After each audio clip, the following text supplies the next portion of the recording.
അഭിലാഷ്, നമുക്ക് എന്തൊക്കെ പുതിയ വിവരങ്ങൾ ലഭ്യമാകുന്നു? ഈ മൃതദേഹം വന്നടിഞ്ഞത് ഇന്ന് രാവിലെയാണ് എന്ന സൂചനകളുണ്ട്. അങ്ങനെയെങ്കിൽ എത്ര മണിയോട് കൂടിയാണ്? ഇപ്പോൾ സമയം 2 മണി ആവുകയാണ്. പോലീസിനെ അറിയിച്ചെങ്കിൽ പോലീസ് അങ്ങോട്ടേക്ക് എത്താനൊക്കെയുള്ള സമയമായില്ലേ?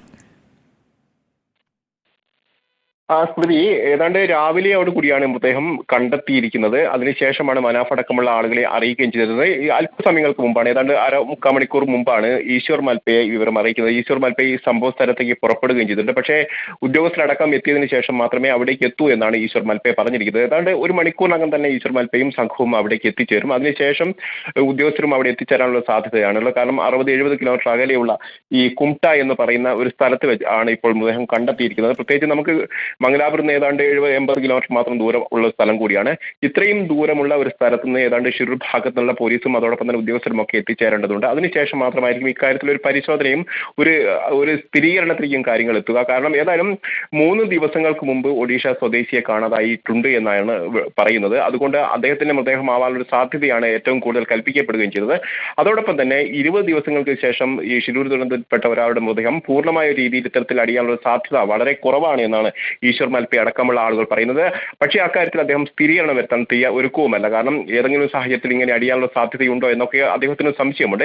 ഏതായാലും അദ്ദേഹം അവിടെ എത്തിയതിനു ശേഷം ഇക്കാര്യത്തിൽ ഒരു വ്യക്തത വരുത്താം എന്നുള്ള ഒരു ഉറപ്പാണ് നമുക്ക് ലഭ്യമായിരിക്കുന്നത്. ഏതാണ്ട് ഒരു 3 മണിയോട് കൂടി തന്നെ അദ്ദേഹം എത്തിച്ചേരും. എത്തിച്ചേർന്നതിന് ശേഷം നമ്മൾ വിളിക്കുമെന്ന് വ്യക്തമാക്കിയിട്ടുണ്ട്. ഏതായാലും അദ്ദേഹം അവിടെ എത്തിച്ചേർന്നതിന് ശേഷം ആ ഒരു വിവരത്തിന് വേണ്ടി തന്നെയാണ് നമ്മളും കാത്തിരിക്കുന്നത്. അതേസമയത്ത് ഷിരൂർ മേഖലയിലടക്കം തെരച്ചിൽ വ്യാപകമാക്കാനുള്ള ഒരു നിർദ്ദേശം നേരത്തെ സൂചിപ്പിച്ചതുപോലെ തന്നെ ഹൈക്കോടതിയുടെ ഭാഗത്ത് ഇന്നലെ ഉയർന്നു വരികയും ചെയ്തിരുന്നു. അപ്പോൾ തന്നെ കർണാടക സർക്കാർ വ്യക്തമാക്കുകയും ചെയ്തത് അവിടെ ഒഴുക്ക് കൂടുതലായതുകൊണ്ടും അതോടൊപ്പം തന്നെ കഴിഞ്ഞ 4 ദിവസങ്ങളായി റെഡ് അലർട്ട് ഉള്ളത് കൊണ്ടുമാണ് അവിടെ ഈ തെരച്ചിൽ നടത്താൻ സാധ്യമാകാത്തൊരു സ്ഥിതി ഉണ്ടായിരിക്കുന്നത്. ഏതായാലും അനുകൂലമായ ഒരു സാഹചര്യത്തിൽ തിരച്ചിൽ തുടരും. അതോടൊപ്പം തന്നെ പുനരധിവാസം അടക്കമുള്ള പ്രവർത്തനങ്ങൾ ആരംഭിക്കുമെന്നുള്ള ഉറപ്പും കർണാടക സർക്കാരിന്റെ ഭാഗത്തും ഉയർന്നു വരികയും ചെയ്തിട്ടുണ്ട്.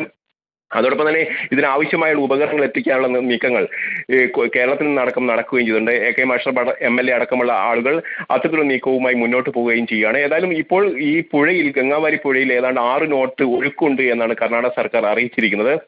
ഈ ഒരു സാഹചര്യത്തിൽ അവിടെ പുഴയിൽ ഇറങ്ങിയുള്ള ഒരു പരിശോധന സാധ്യമാകാത്തൊരു സ്ഥിതിയുണ്ട്. ഏതായാലും ഇതിന്റെയൊക്കെ ഈ ഒരു പശ്ചാത്തലത്തിലാണ് കൂടിയാണ് ഇപ്പോൾ മൃതദേഹം ഇവിടെ കണ്ടെത്തിയിരിക്കുന്ന വാർത്തകൾ കൂടി പരക്കുന്നത്. അതുകൊണ്ട് തന്നെയാണ് അതിന് സ്വാഭാവികമായിട്ട് പ്രസക്തി കൂടുകയും ചെയ്തത്. ഏതായാലും ഇക്കാര്യത്തിൽ അവിടെ എത്തി, ആ സ്ഥലത്തെത്തി ഇതാരുടെ മൃതദേഹമാണ് എന്ന് പരിശോധിച്ച് വ്യക്തമാക്കിയതിനു ശേഷം മാത്രമേ ഇക്കാര്യത്തിലും നമുക്കൊരു വ്യക്തത വരികയുള്ളൂ. ഏതായാലും അതിന് അല്പസമയം കൂടി നമുക്ക് കാത്തിരിക്കേണ്ടി വരും. ഏതായാലും ഈശ്വർ മാൽപ്പ അടക്കമുള്ള ആളുകൾ അവിടേക്ക് തിരിച്ചിട്ടുണ്ട്.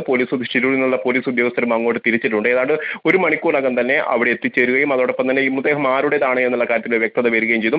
അതോടൊപ്പം തന്നെ മറ്റൊരു പ്രധാനപ്പെട്ട കാര്യം, ഈ ഒഡീഷ സ്വദേശിയുടെ മൃതദേഹമാണെങ്കിൽ അവിടെയുള്ള ആളുകൾക്ക് അത് തിരിച്ചറിയാൻ കഴിയില്ല എന്നുള്ളൊരു ചോദ്യം അവിടെ പ്രസക്തമായി തന്നെ നിൽക്കുന്നുണ്ട്. കാരണം അവർക്കൊക്കെ മത്സ്യബന്ധന മേഖലയിലുള്ള ആളുകൾക്കൊക്കെ പരിചയമുള്ള ഒരാൾ തന്നെയാണ് ഈ കാണാതായിരിക്കുന്ന വ്യക്തി എന്നാണ് നമുക്ക് മനസ്സിലാക്കാൻ കഴിയുന്നത്. പക്ഷേ അത്തരത്തിലൊരു സ്ഥിരീകരണവും അത്തരം ഒരാളാണ് എന്നുള്ള ഒരു വ്യക്തതയും നമുക്ക് ഇതുവരെ വന്നിട്ടില്ല. അതൊക്കെ സംശയം തന്നെയാണ്. ഏതായാലും ഷിരൂർ ദുരന്തത്തിൽപ്പെട്ട് 3 പേരെയാണ് കാണാതായിരിക്കുന്നത്. അതിൽ അർജുൻ അടക്കമുള്ള ആളുകളുണ്ട്.